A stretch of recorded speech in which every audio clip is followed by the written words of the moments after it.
This video is powered by the pros at Pascal Air Plumbing and Electric. Arkansas owned, Arkansas operated. GoPascal.com. Richard, Coach Pittman was asked yesterday about his class being almost locked up, and I know they just got a young man from Leeds, Alabama. I think it's Kavion Henderson, if I remember that right. How much easier does it make that Arkansas seems to have almost all of its recruiting class committed and about to be signed on early national signing period? Oh, it's huge. I mean, obviously you're still recruiting them, but you're not having to worry about, okay, and say they have 15 guys and they have 8 spots left going into National Signing Day. You don't have those 8 spots to have to worry about to fill, so that's big. And then if you did have all those spots to fill, I mean, you'd be having visitors coming, probably this week as far as official visits, and for Ole Miss and going into December, and that kind of, puts a little bit more stuff on your plate, so to speak, for a coach. So that's a big deal, and it's good to be able to have them locked up that long. And also one of the other things that happens is that the kids get to know one another too and develop a bond, and that kind of helps, I guess, make those guys feel, like they're part of a, class that's, going to be coming in either in January or in the spring, and kind of builds that bond, I guess you could say. Coach also talked about making the rounds to the different commits kind of once the season concludes. And I wonder from your vantage point what that looks like, what those final conversations are like to young men before early national signing period. Well, I mean, he all 23. I mean, that's a lot in about a 2-week period, about a 2.5 week period. 23 guys that he's going to be doing in-home visits with, in the old way, that would be spread out to December and January. But now you're trying to get them all locked up, and you want to make sure that they're all in, which everything seems to be good as of now. You just never know. But that's a busy schedule. And, and I know Coach Pittman has been good about his weight and is looking good. But those home-cooked meals and those in-home visits and everything, he's going to once signing day is over with and that the dead period kicks in, he's going to be doing a lot more walking and trying to get that off. Yeah, we should. I guess we should all be so fortunate. Richard, what does a game like last week do to the momentum of recruiting? How much damage had to be controlled this week with text calls? Other communications? It doesn't help. That's for sure. I think the more you win, your pool of prospects grows, and that you become more attractive. And you have a loss like that, it may turn off some guys that not necessarily in the 23 class. Like I said, it's pretty much done. But in the 24s and 25s, you may have to work a little harder to get back in the ear of those kids. But the guys that have been listening to you all along, not so much so, but guys that you're trying to get in with and trying to develop that relationship as far as the underclassmen, that could be a little bit more of a challenge. But it's always better to win. Coach Pittman was undefeated going into the Liberty game against non-conference teams, and we think back his first year, there were no non-conference games. You look at that list of the 8 teams he's had wins over, and particularly the ones this year, pretty good list. I mean, I know you never want to drop a game you're not supposed to lose, but you look at really how Pittman under this administration, if you will, how they've handled business in these non-conference games. They've got a really good track record.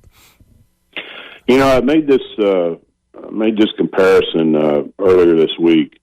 Nick Saban's one of the most disciplined, detailed-oriented coaches there is in college football and college football history. This year's team at Alabama is one of the most penalized teams in in the nation. I mean, in the entire nation, not the SEC, the entire nation. You know that he hasn't changed as a coach. You know he still demands the same type of discipline and all that. Sometimes you have teams that just don't take what a coach is saying and urging or teaching during the week and bring it to Saturday. And obviously Alabama is not doing that for us, at least with the discipline of not having a lot of penalties. Arkansas in the Missouri State game and this game, this past weekend's game, obviously the team did not bring what they were taught and coached to do on Saturday. Ultimately, it's up to the coaches, and Coach Pittman is ultimately the blame. But the players also have to share some blame too. You spoke of Nick Saban, and I heard Greg McElroy making some comments about his former coach. How much has NIL, the transfer portal, affected him and the dominance that he used to have in recruiting? How has that changed college football, particularly for Nick Saban, Richard? I think far as player retention, obviously it's an impacting. I don't know if it's really impacting that much as far as recruiting, because if I'm not mistaken, and I think he's got the number one class this year. I don't think that's ever going to change as far as his ability to recruit top classes. I think the thing is he just doesn't have the opportunity to say, no, I'm not allowing you to transfer. Kids can just get in the transfer portal without even telling the coaches. All they have to do is go to compliance and say, I want to get into the portal. They don't even have to notify the coaches, and that's happened before. So I think recruiting-wise, it hasn't impacted him a ton. I'm sure it's impacted him a little bit, but he's still signing great classes. But player retention is the biggest challenge, and I think that's something that you really don't have much control of. I mean, you do to a certain extent with communication and letting the guys know where they stand in the program. But the bottom line is a kid can leave whether you want him to or not. Richard, I don't think any of us expected that Arkansas would be on the brink of potentially not making a bowl. 3 games left. I think they're going to end up winning at least one of these last 3. But let's say they don't. How does that recruiting pitch change if you're Sam Pittman when you were projected a heck of a lot better than you could potentially finish? Does it change at all? I mean, obviously you can't say back-to-back bowl seasons, winning seasons. That's something that you'd have to alter a little bit. But I mean, just the same pitch as far as the culture and what they want in a player and what they will provide for a player once he gets there, and and same pitch to the parents. So I think you need to definitely get to a bowl game and continue that trend. But that would alter a little bit. Yeah. Yeah. Hey, give us a little update on basketball. I know early signing period's coming up. Arkansas's, got some top guys and blockers. One I know you've wrote about this week. Just kind of give our audience a kind of a quick update. I know we're all in football mode, but basketball mode is we're already looking at it here a little bit. Yeah, Layden Blocker will sign his national letter of intent on Dixon Street. Is it Bordano's? Or what? I forget. Bordino's? Bordino's, I'm sorry. And at 7 o'clock on Saturday. Obviously, that would be a great event either way, but it'd be even a greater event with a win because people will be even more enthusiastic. But still, he'll sign at 7 o'clock Saturday night, and then on the 15th, you're waiting on Bay Fall to sign, along with his cousin Hassan drop on the around 5:30 Central Time on the 15th. Those are the two that you're waiting on, and I think Arkansas is in good shape with both, but we'll just have to see on the 15th. How do you keep up with all these dates for the various sports? I guess you probably plug them into your calendar, but there isn't a recruiting calendar. Maybe you can download it to your Apple calendar. I don't. That's what we all need to keep up with it. I don't know how you keep up with all this stuff. Open period, dead period, early signing periods, all these things.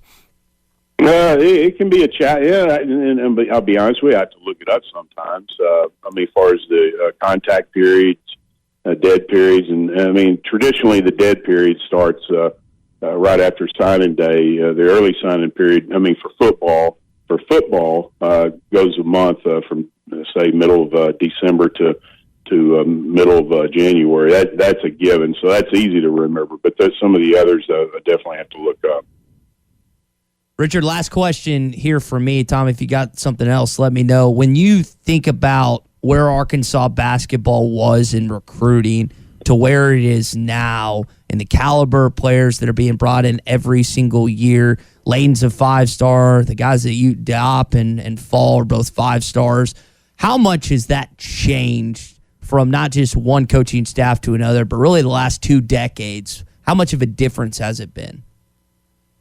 Night and day. It's totally night and day. Only time that Arkansas, at least previously before Coach Musk got here, only time Arkansas signed a 4-star or anything like that was an in-state guy with Coach Musk and them. You see they're on 20, 30 guys that are high-profile type prospects in just about every class, and probably maybe even more than that, but usually around 20 or 30. Because I see names that pop up that I'm not even aware of. Or I've forgotten. I may remember that they had an offer, but it's I haven't ever seen anything like this at Arkansas as far as being in the contention for the best of the best on a consistent basis and landing them and being able to go out of state and get those 4 and 5 stars. That's something that you just haven't seen at Arkansas, in basketball for sure. We'll leave it there, Richard. Appreciate your time this morning, and we'll continue to talk next week as we get closer to the early national sign period for football.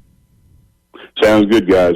Have a good day. Back, and BetOnline remains your #1 source for all your football betting needs this season. You'll find the latest odds, matchup info, player news, and game trends. And as your continued source for all sports wagering info, BetOnline features live betting, free contests, live scores, and giveaways all season long. Always the fastest and easiest way to bet on all your favorite sports and events like MLB, MMA, tennis, boxing, and even golf. Head to betonline.ag to join and receive your 100% welcome bonus with your first deposit. Make sure to use the promo code BELIEVE to receive your rewards. That's BLEAV. Bet online, where the game starts.